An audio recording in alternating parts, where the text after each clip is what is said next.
It's going to be a quick one for a number of different reasons,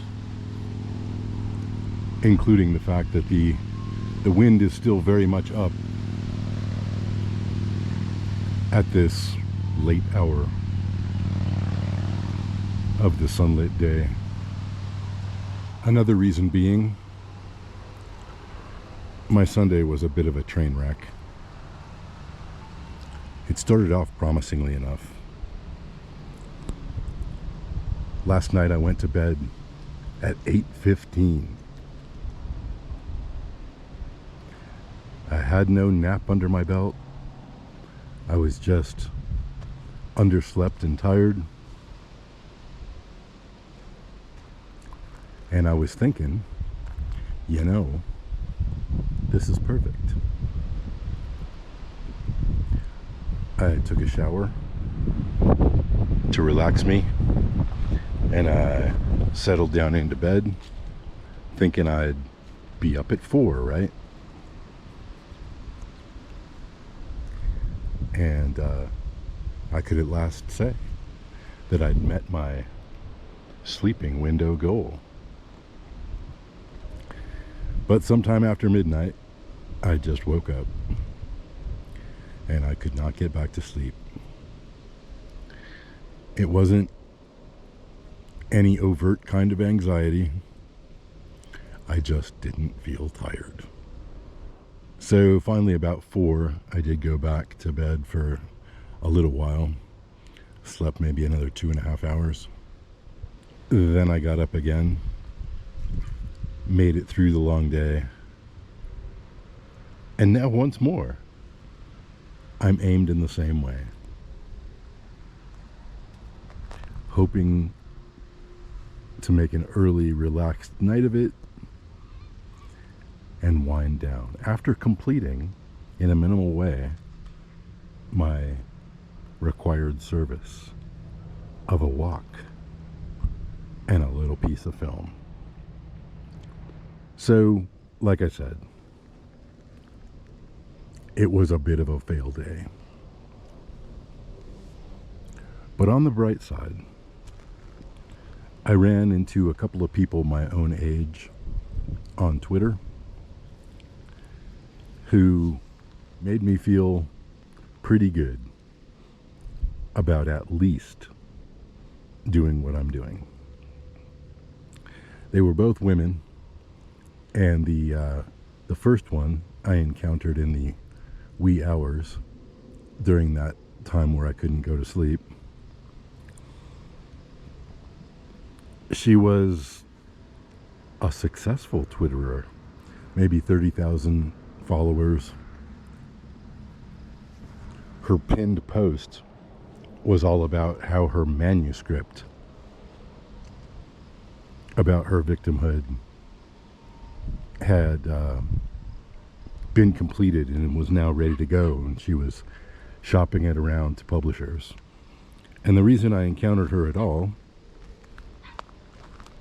followed by no one you are following, is that she posted a picture of a black man crying as he held his dog.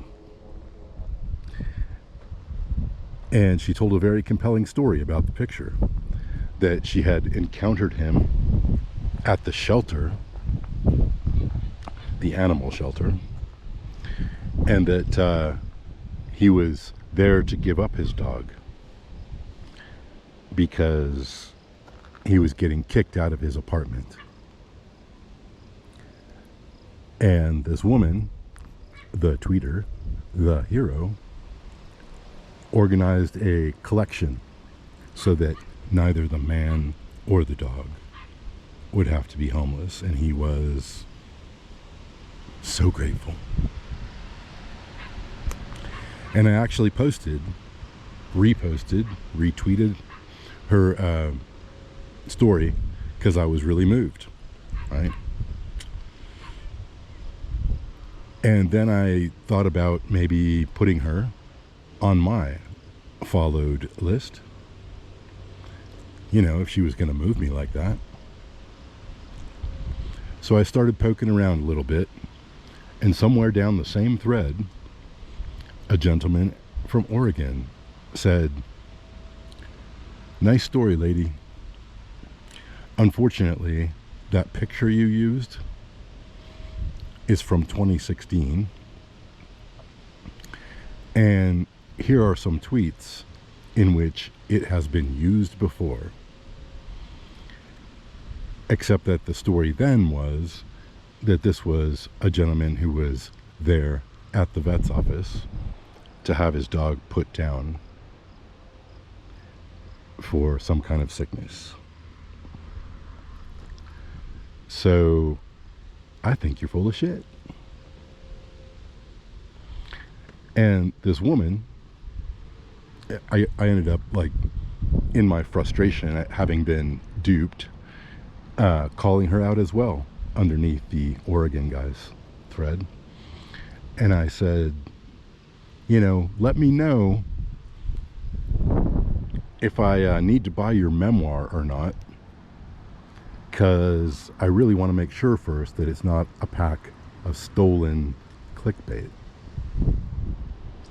Well, she ignored the guy from Oregon, and she ignored me and all the other people that were there trying to make some sense out of what she was doing.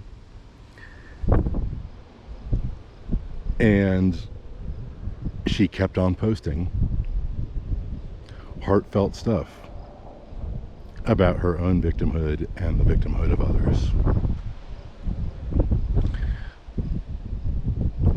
I don't know if any of it was true, but I do know that a lot of people were fooled, and that the fact that she still has 30,000 followers means that a lot of them are going to stay fooled.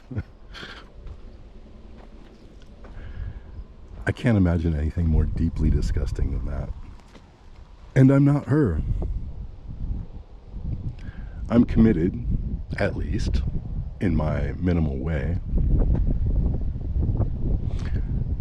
to not tugging at your heartstrings, but simply to tell the truth about the life I'm leading and what's around me on any given day.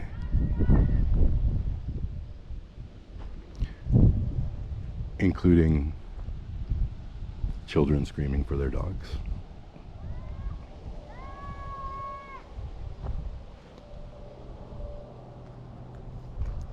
The second woman was, as far as I know, much more of an honest actor. She simply posted that she went to bed every night disappointed with herself, that she hadn't done anything creative that day. She was very clearly a creatively inclined person, and yet here she was, spending her day on Twitter, telling us, honestly I presume,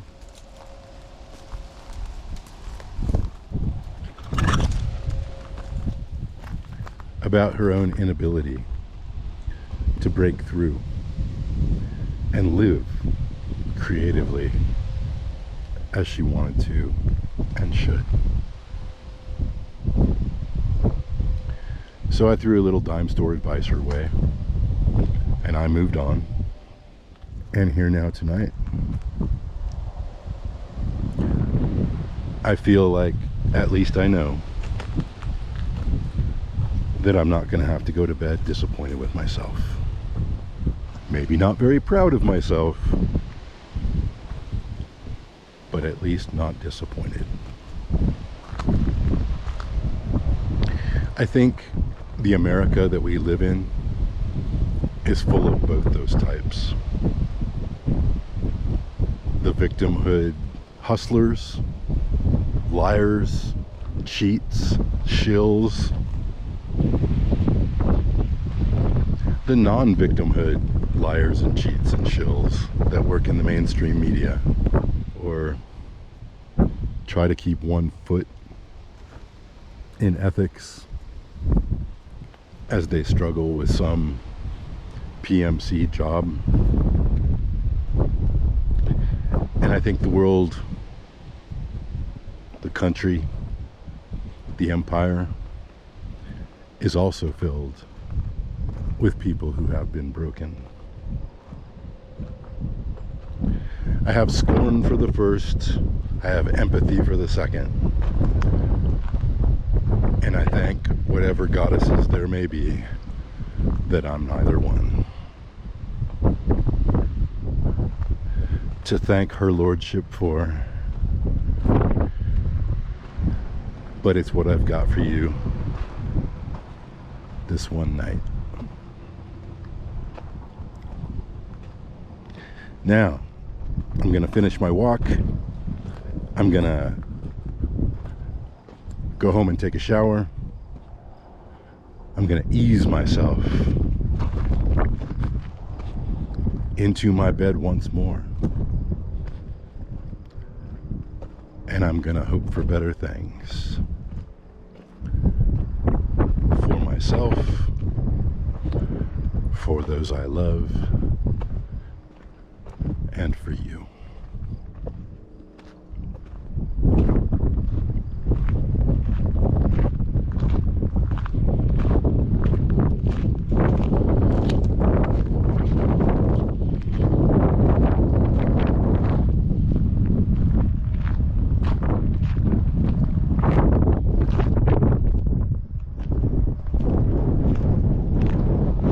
These are dried up.